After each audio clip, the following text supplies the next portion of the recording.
Are you having some issue where your chat head or your chat bubble is not showing on your messenger? Then in today's video I'm gonna show you how you can fix this error. Be sure to follow this process till the end. So the very first step is to move into your settings. Head over to apps. Search for the application Messenger and head over to it. Click on Stories and Cache. Here what you need to do is clear the stories of Messenger.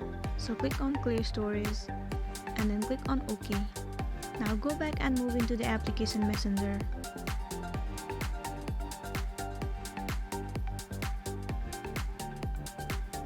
Click on Continue. Tap on Not Now. Click on Done.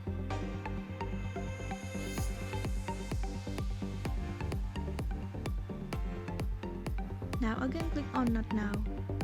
It will lead you to your inbox page. Now click on your profile at the top left corner. Scroll down and the option of bubbles will be visible to you. Click on it. Now you need to set this option to all conversation can bubble. Now go back and head over to the inbox of one of your friend. Click on this icon at the top left corner. Click on three dot and then click on Show as Bubble. There you can see that the bubble has been popped up on your device. Well, this much for today, and with the help of this process you can fix the error on not showing the bubble on Messenger. I hope you found this video useful. Thank you for watching it till the end.